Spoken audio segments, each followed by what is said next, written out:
پہلا قدم اس وقت اٹھایا گیا جب عرب دنیا کا اسلام سے تعلق ختم کرنے کے لیے عرب ازم کی تحریک چلائی گئی تھی، اور جمال عبد الناصر نے اس حوالے سے عالم عرب میں خاصی شہرت حاصل کر لی تھی۔ عرب ازم کا سب سے بڑا فائدہ اسرائیل کو یہ ہوا کہ مسئلہ فلسطین کو عالم اسلام کی بجائے عالم عرب کا مسئلہ بنانے میں آسانی ہو گئی۔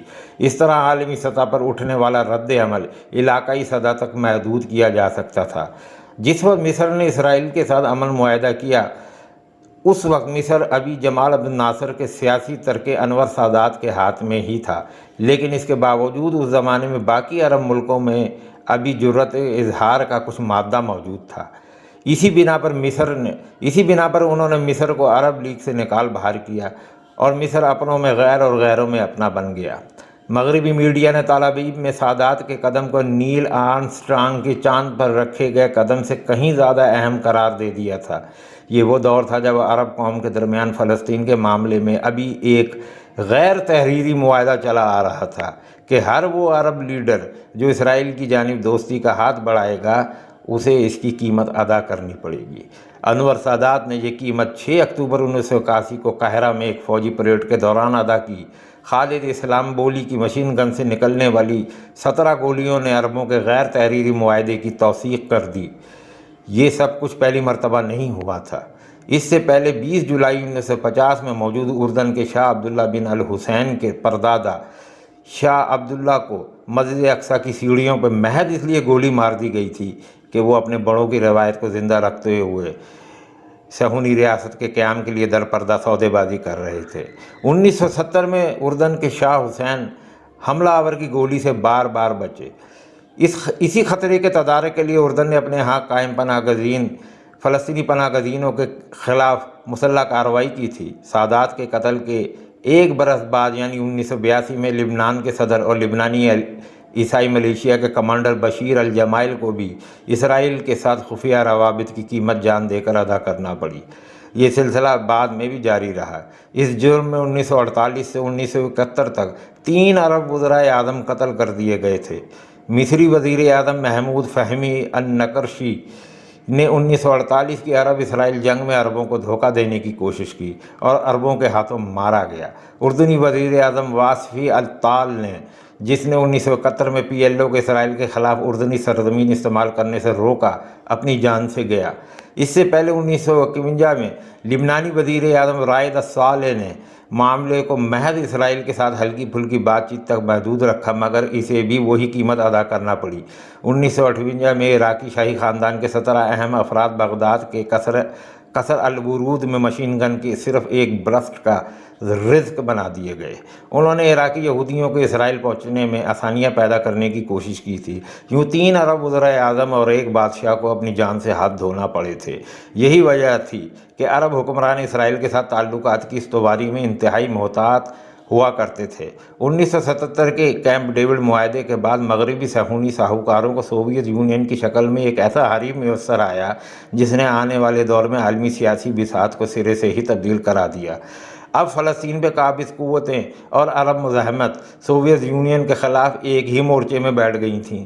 1977 کے کیمپ ڈیوڈ معاہدے کے بعد 1979 میں سوویت یونین کی افغانستان میں باقاعدہ عسکری مداخلت نے عالمی منظر کو یکسر بدل دیا تھا۔ عالمی صہیونی دجالی قوتوں نے اسے اسرائیل کے لیے ایک نادر موقع جانا کہ اب اسلامی مزاحمت کا رخ مقبوضہ القدس کی بجائے مقبوضہ کابل کی جانب ہوگا۔ افغانستان کی آزادی کے لیے ہزاروں عرب مجاہدین نے افغانستان کا رخ کیا۔ ان میں مصر سے تعلق رکھنے والے مجاہدین کی بڑی تعداد شامل تھی، جن کے لیے ایک طرف اسرائیل سے اسلحہ خریدا جاتا تھا تو دوسری جانب مصر کے لیے سوویت یونین سے دوستی کے دور کا حاصل کیا گیا ہلکا اسلحہ بھی افغانستان پہنچایا جانے لگا، اور انور سادات جیسا لبرل لیڈر بڑھ چڑھ کر جہاد کی فضیلت پہ تقریریں کرنے لگا۔ یہی وجہ ہے کہ جنرل ضیاء الحق مرحوم کی کوششوں سے 1999 میں مصر کو دوبارہ عرب لیگ کا ممبر بنا لیا گیا۔ یوں عرب لیگ کے پلیٹ فارم میں اسرائیل نے پہلی نقب لگا لی، جس کا سب سلسلہ بعد میں اردن، مراکش، عمان اور قطر تک جا پہنچا۔ جہاد افغانستان مجاہدین کی فتح اور سوویت یونین کی تحلیل پہ منتہج ہوا، لیکن عالمی صہیونی قوتوں کے نزدیک کابل القدس کی فتح کا بیس کیمپ بن سکتا تھا۔ اس لیے افغانستان پہ چڑھائی کر کے سب سے زیادہ ان عرب مجاہدین کو نشانہ بنایا جانے لگا جو واپس جا کر ایک مرتبہ پھر مسجد اقصی میں نماز ادا کرنے کے خواب دیکھ رہے تھے۔ امریکہ افغانستان اور یمن میں ڈرون حملوں کا سلسلہ جاری رکھ کر درحقیقت اس قوت کو تباہ کرنے کی لا حاصل کوشش کر رہا تھا جس کی نظریں القدس پر تھیں۔ مقبوضہ القدس اور مقبوضہ کابل کے درمیان ایک نہ نظر آنے والا پل تھا جو وقت گزرنے کے ساتھ ساتھ دنیا کی نظروں میں واضح ہوتا جائے گا۔ امریکہ، مغربی ممالک اور اسرائیل چاہے داعش کی شکل میں فراڈ خلافت قائم کروا کر حقیقی مسلمانوں کا راستہ روکنے کی کوشش کریں، یا وہ عرب حکومتیں جو اپنی بقا کے لیے صہیونیت کے رنگ میں رنگ چکی ہیں، کسی طور بھی زیادہ دیر برقرار نہیں رہ سکیں گی۔ ترکی کے رہنما نجم الدین اربکان نے ایک مرتبہ کہا تھا کہ 1.5 ارب مسلمان اگر یہ سوچتے ہیں کہ صرف 8 ملین یہودیوں کو ختم کرنے کے لیے ابابیلیں آئیں گی تو مجھے خوف ہے کہ اگر اس مرتبہ ابابیلیں آ گئیں تو وہ یہودیوں کے بجائے مسلمانوں پہ سنگباری کر دیں گی۔ بیروت کے ساحلی علاقے میں ہونے والے دھماکے نے نہ صرف بیروت کے ساحلی علاقے کو تباہ کر دیا بلکہ پورے مشرق وسطیٰ کی چولیں ہلا دی ہیں۔ ناظرین محترم، امونیم نائٹریٹ کا بڑا ذخیرہ جو چند برس قبل جارجیا کی بندرگاہ سے بیروت میں ٹرانزٹ کے لیے روکا گیا تھا اور اسے مشکوک سمجھ کر روک لیا گیا تھا، بیروت میں بڑی تباہی کا سبب بن گیا۔ حزب اللہ کے زیر کنٹرول اس علاقے میں کافی عرصہ قبل ہی ہلاکت خیز امونیم نائٹریٹ کے ذخیرے کا علم اسرائیلی خفیہ ایجنسی موساد کو بھی تھا۔ نتیجہ سب کے سامنے ہے۔ لبنانی حکومت عوامی احتجاج کے نتیجے میں برطرف ہو چکی ہے۔ مشرق وسطیٰ کے ملکوں پر مسلط عرب حکمرانوں نے اپنی حکومتوں کے تحفظ کے لالچ میں ہر دوسرے عرب ملک کو تباہی سے دوچار ہوتے دیکھا۔ کہیں اپنی مرضی کی حکومتیں قائم کرنے کے لیے مالی امداد دی جاتی تاکہ ان کے حمایت یافتہ افراد اس جگہ حکمران بن سکیں اور خطے میں ان کے مفادات کا تحفظ کر سکیں۔ اس کے ساتھ ساتھ یہ مالدار عرب ریاستیں امریکہ کو یہ دکھانا چاہتی تھیں کہ وہ دیگر عرب حکمرانوں پہ زیادہ اثر و رسوخ رکھتے ہیں تاکہ امریکہ اپنے دجالی ایجنڈے کے لیے ان حکمرانوں کا تعاون مانگے۔ ناظرین محترم، یمن کی آگ بھڑک کر لبنان تک جا پہنچی ہے۔ عراق، شام، لیبیا پہلے ہی اس آگ میں جل چکے ہیں۔ رسول پاک صلی اللہ تعالیٰ علیہ وسلم کی اس حدیث شریف کو ذہن میں رکھیں کہ آخری دور میں ایک آگ یمن سے اٹھے گی اور لوگوں کو دھکیل کر میدان حشر تک لے جائے گی۔ آج ہم اسی دور سے گزر رہے ہیں۔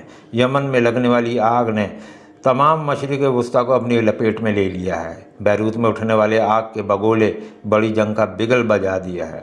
سب جانتے ہیں کہ یہ سارا کھیل اسرائیل کی عالمی دجالی سیادت کے قیام کے لیے کھیلا جا رہا ہے۔ اس میں مسلمانوں کے نام سے معصوم باطنی فرقے بھی پوری طرح شامل ہیں۔ ناظرین محترم، اس مختصر سے جائزے کے بعد میں آپ سے اجازت چاہتا ہوں۔ اللہ رب العزت مسلمانوں کو ہر امتحان میں سرخرو کرے، آمین۔ والسلام علیکم ورحمۃ اللہ وبرکاتہ۔